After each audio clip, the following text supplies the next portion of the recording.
My name is the Agnihotra lady, and this is the Cosmic Clinic, and welcome to this episode where we will be talking about being of service to each other and being of service to the planet.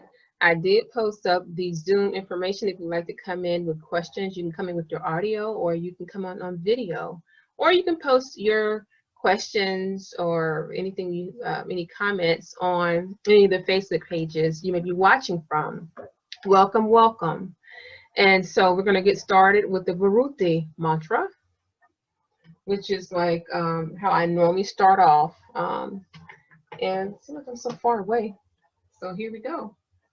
Bu Swaha, Agnihotra Namah Swaha, Vayave Namah Swaha, Suryaya Namah Bhurva Swaha, Prajapatiye Namah.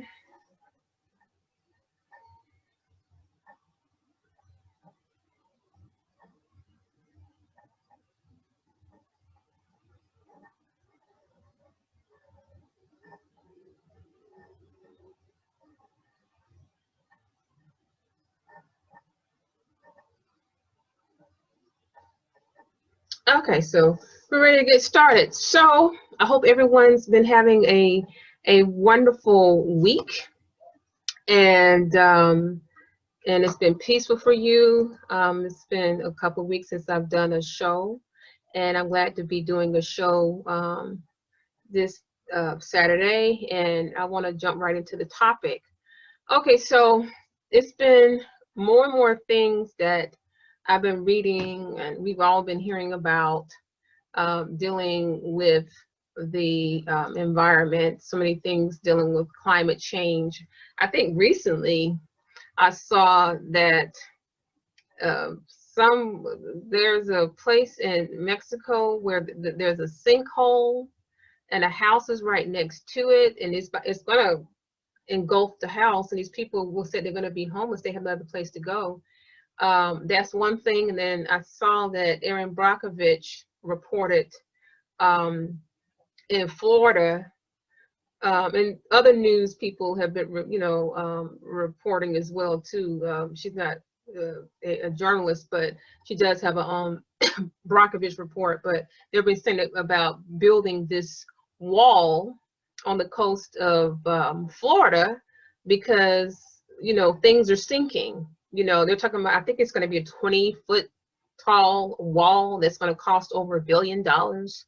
So I hear these things and I'm wondering, what are people thinking?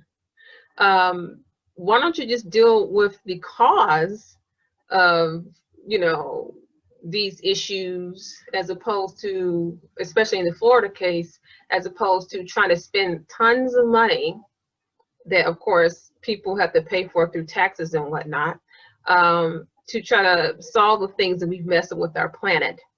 And so the planet is in the process of healing, and the planet is in great need of us to assist in the healing.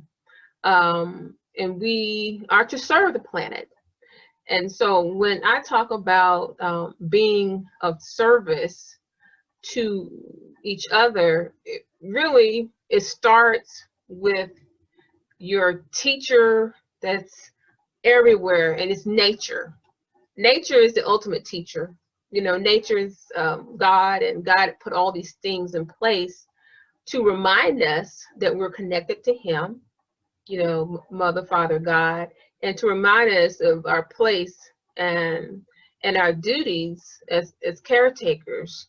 And so I think that we have forgotten that we're supposed to be of service to the planet. But the planet is continually teaching us and nudging us like, hey, this is how you be of service. This is how you serve each other. This is how you serve the various aspects of me, nature. This is me, nature. Listen to me. And so what I mean by that, if you look at just the whole ecological process and how the solar system works, how everything on this planet operates, every aspect of nature is of service to another part of nature. And it does this by divine order. This is a automatic thing. And just look at what happens when you see that there's a tree that's growing. And this tree, it has long roots that go down deep into the soil, and it provides shade for a flower. Okay, because certain flowers and plants grow in shaded areas only. So the tree is being of service to those plants and flowers, you see? And then those plants and flowers, they're being of service to other aspects of nature. So you have a bee that is buzzing about, going down to inside the beautiful, gentle petals of a flower, and then is tasting of this sweet nectar. Then the bee goes about and does all this pollination that benefits all of, the plant kingdom, and anything that needs to grow is benefited by that. So the flowers are serving the bees and the other pollinators that make sure that things are growing and that we can perpetuate life. Okay, so there's service in every aspect. Okay, so we have water that services all the marine life, the coral reefs, the seahorses, the starfish, the sharks, okay? Nemo, the fish from the cartoon, all the Nemos being surfaced for any of the kids that are listening. So the oceans and the seas, they're serving the marine life. And as you know, that the coral reefs, they service pretty much all of the ocean life. You have to have a healthy coral reef system for you to have a balance there in the water. So my point is that all these things are pointing to service. Nature is constantly teaching this lesson. How can I serve this other aspect of myself? Because nature is a whole. I'm breaking it down into different things that happen, processes in the ecological system, but nature is a whole. But the different parts are saying, how can I serve? How can I serve? How can the sun serve the planet? How can these flowers serve the bees? Everything is of service. Okay? And these are our lessons. If we look,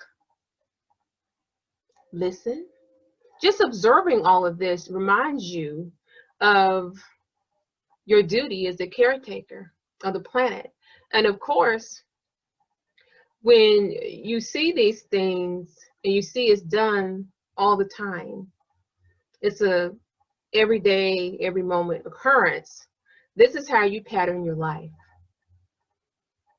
And so as people, the first thing I say is that if you're imbalanced in your life and things not going right, the first thing you need to do is be of service to others and not just focus on yourself. And my father was talking about this the other day. He was saying, oh, I woke up.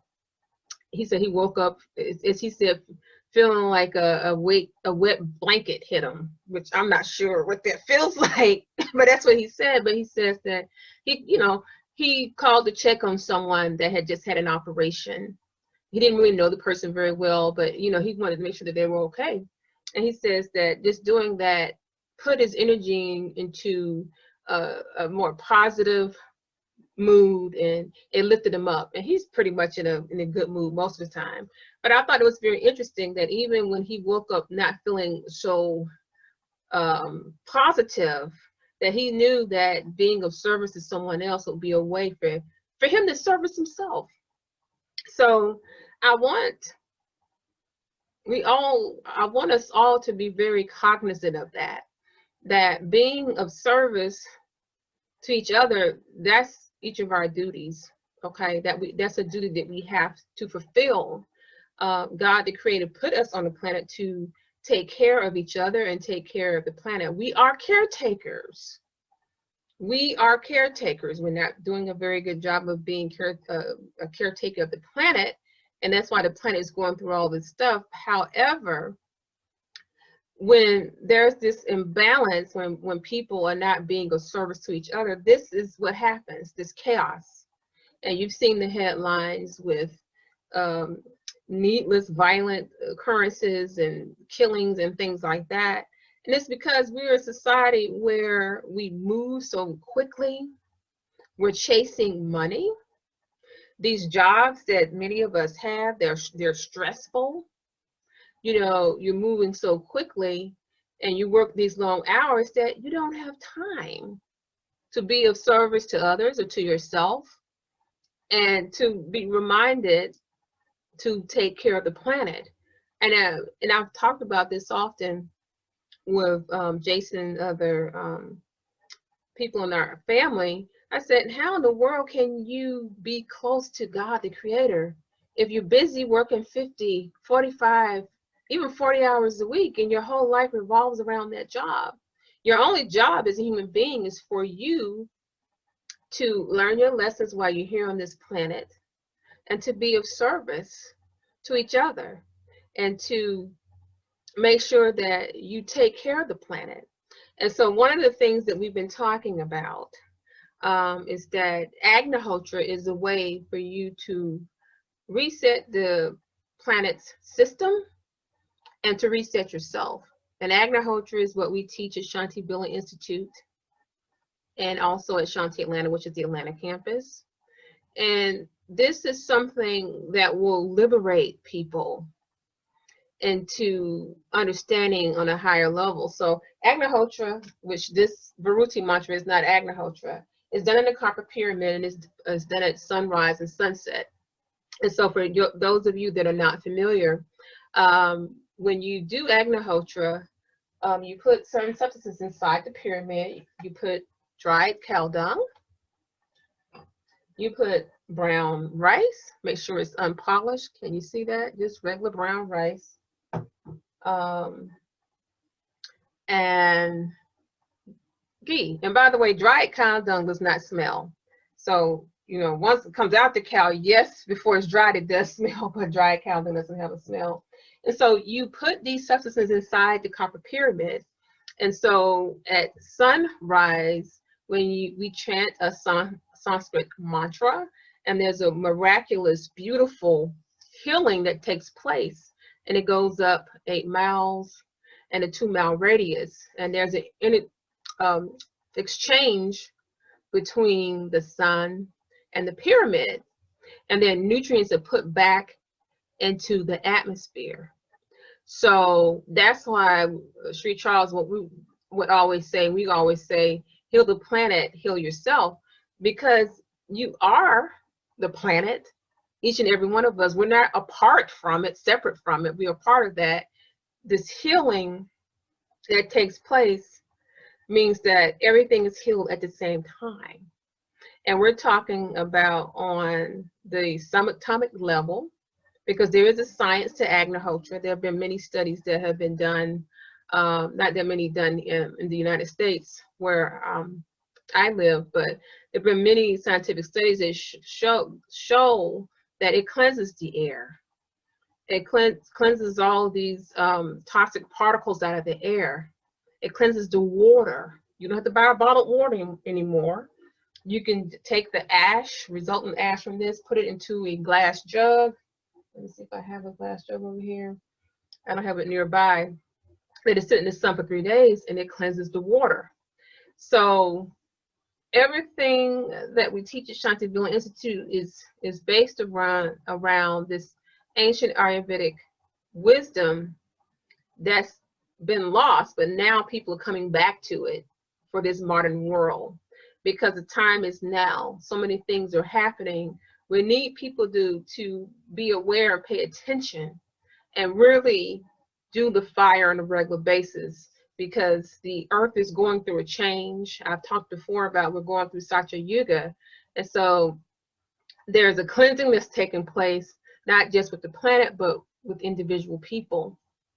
So there's nothing to be frightened of, because after a cleansing, there's a rebirth. And so for those of you that do Agnihotra, or those of you that are into meditation and to the higher consciousness things that are not seeing with just these physical human eyes, you understand the changes that are going on. So what we're doing here at Shantivilla Institute is telling as many people to turn to doing Agnihotra and other homifiers that you can do throughout the day to cleanse yourself and help cleanse the planet. There are more changes coming to the planet, and we need people to be prepared. We need people to be able to go into this deeper understanding that there's something greater out there that's beyond what you see here physically and who you think you are physically. And you know, we've often talked before about we are energy beings. So Agnihotra, which is a Kriya yoga, you basically are cleansing up your energetic body, okay? Because we are energy beings, okay? We're made in the image of Father, Mother, God, the Creator. And that means that we are just like the Creator, okay? We are energy beings. And so there are many things that you can harness if you do the disciplines, if you meditate, if you do deep breathing. You'll be able to access wonderful, beautiful powers that you can use to make your life better, and you can use to help people, and you can show people how to be happy and peaceful. We won't have all these chaotic headlines that we see on the news, okay? So just understand, going back to our original topic, which is all the same thing, I haven't really switched topics, that being of service to the planet is serving each and every individual on the planet, is serving yourself, because you're not separate. And so yogis have known this for thousands and thousands of years, and they understand that they are that plant, that tree. Each of the animals, anything that's alive, is inside of us. So yogis know this, and this is why you have deep respect for anything that's living on the planet. And most certainly you have the utmost respect for a human being. You're never to disrespect a human being. It's taken several incarnations for you to get to this human state, so you're not to ever be disrespectful to a human being. And it just breaks my heart when I hear about these killings and people fighting and all these things, because we're human beings. We're great and wonderful. Why are we fighting and killing each other? If you knew who you really were, you wouldn't do that. I mean, you just don't do that. It's really important that you pay attention. If you are meditating, pay attention to whatever messages you're receiving in the dream state, when you're meditating, when you're performing Agnihotra, and that you do as much fire as possible. I got a text from Swami Jamal that was talking about really letting people know what's going on and prepare. He's been doing Agnihotra for a long time. He's been doing it, I think, around the same time that Sri Charles started over 46 years ago. And he's up in Baltimore, Swami Jamal. Shout out to you, Swami Jamal, if you're watching. And so he's in the text talking about a lot of these things. So a lot of changes are happening. And he just was sharing messages from some other people that have had communication with celestial beings, or they had dream visions about different things that are happening. So there's a lot of preparation that we have to do. And I've talked before about you have to let go all these old ways of thinking, and being angry and unforgiving, and being lustful and envious, and all these things that zap your energy body, and they keep you away from love. And know that love is the highest order of the universe. The entire planet, it operates on love. And think about it, if you're serving the planet, is that not love? If you're serving each other, is that not love? And so that high vibration that we're talking about, that high vibration is very healing. Okay. The planet, everything on it, the animals and the plants, they can feel our vibrations of love. They also can feel the vibrations of anger, chaos, and all these other things. And they shrink away from that. So they feed off of the love. So it's our duty to keep ourselves in alignment with love as much as possible so the planet can survive. Okay? And you want to have a harmonious life at home, at your job, out there when out there around other people. And so in Ayurveda, we teach that to be balanced, it starts first with having balanced thoughts. Okay? Balanced words, watch what you say. Okay? Okay. You don't say, oh, this job I hate it, it's horrible. You say, I have a challenging job. It's difficult, but I'll get through it. You change what you say. And so when your thoughts and your words are congruent, then your actions become congruent with those two things too. So it is important that what you do at home, okay, what you do outside your home, it has to match even what you do for a living. So, in the stress therapy sessions that we teach to the medical people and whatnot, we talk about this, that part of living harmoniously is that your job has to match everything that you do in your life. Your life is supposed to be congruent. It's whatever you do at home should match what you do outside. So if you have a stressful job or a job where they're doing improper things that are not good for other people, there's a lot of lying and things like that, you really can't do that job if you're talking about going to the next level of your spiritual journey, your spiritual development.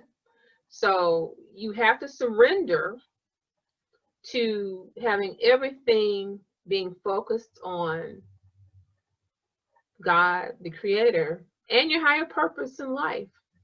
So some people may be watching this and say, oh my God, but I have to have this job. I have to have this money to do these things. And what we always teach is that you're not to serve money. Money is to serve you.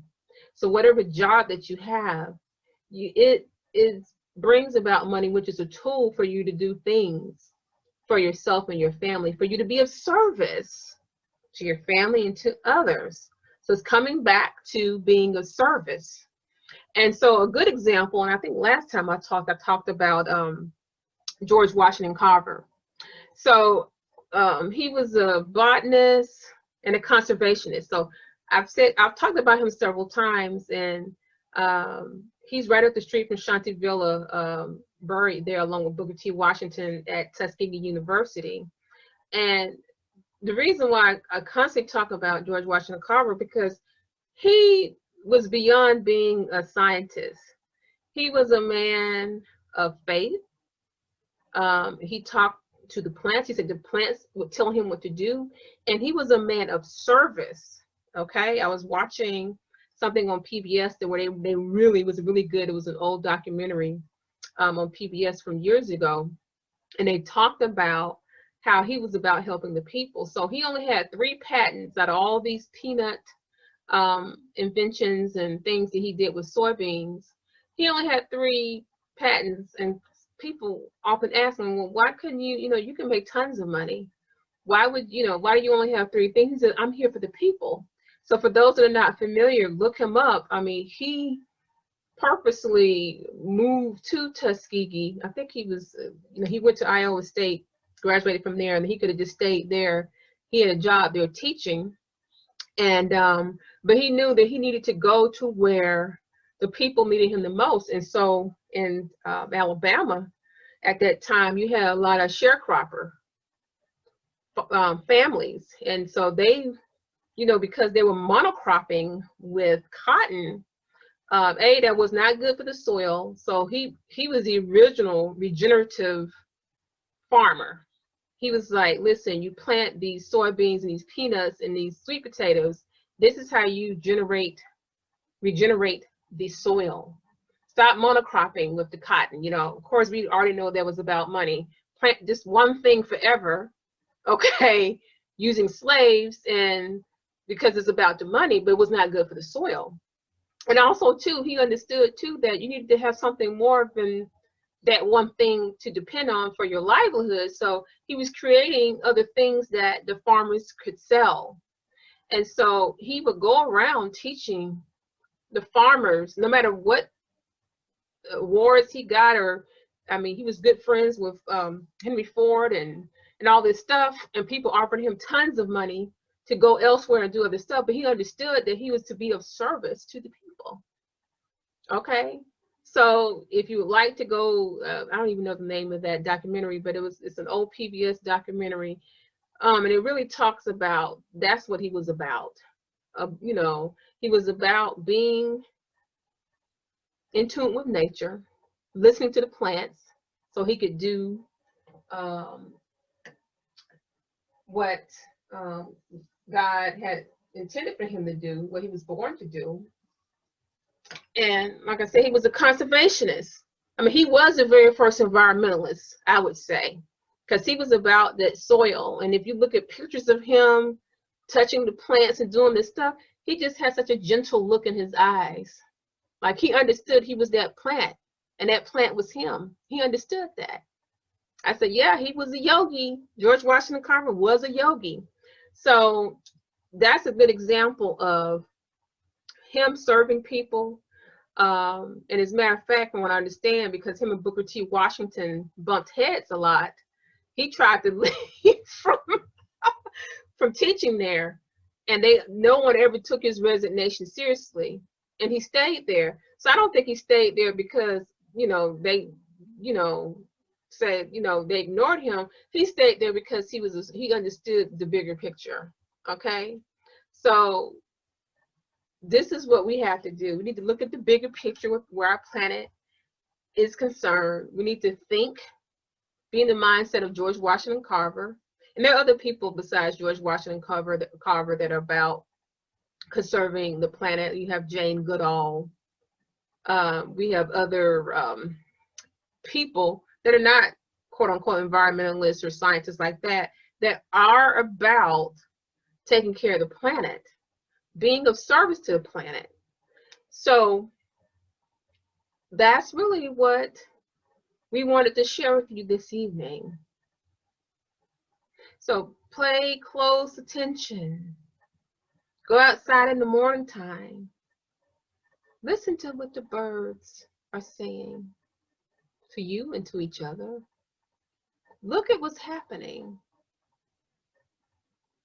Observe and do things that nourish the planet. Okay, another thing that a lot of us do, we buy so many things. We're consumers, especially here in the United States. You know, and I've talked before about making your own items, things that you can use. I mean, that can cut down on a lot of the things. So this is apart from what people say companies should do to take care of the environment. But remember, you know, all of us are responsible for the planet. So you start with each individual. If you can't control the company, and there are a lot of companies that are becoming sustainable, you control yourself. It takes everybody doing a joint effort to make a change. But like I make my own toothpaste. I make my own dish detergent. I take my recycle bags to the grocery store. And then here in Atlanta, that we have a store called Samananda Soap. I need to get things in liquid form. They have liquid soap. I bring my own containers. Even I need to refill up on honey. I bring my own container for that. So there are a lot of things that you can do to be mindful of that. And if you know, people are complaining about the quality of food, the best thing you can do is grow your own food. If you can't do it by yourself, get other people in your community to help you. Okay, because soil is having problems, you know, everywhere, and you can control the food if you grow it. I mean, we've been seeing a bunch of food recalls for a long time. That's because people have to go and depend on farmers, or for those that eat meat, they have to go buy these things to be able to survive. But go back to yourself. You are the individual. You are the individual. So these companies, if they won't do sustainable things and they're not taking care of the planet, then you take a stand. They'll listen if they see nobody's buying their stuff, their crap. So it's all about actions and accountability, and about being a good caretaker of the planet, being a good caretaker of yourself, and being a good caretaker of your neighbor. So that's the message that we wanted to share this evening, and I hope you have a wonderful evening. And I'll see you next time on the Agnihotra Ladies, the Cosmic Clinic. Be blessed, and I'll talk to you soon.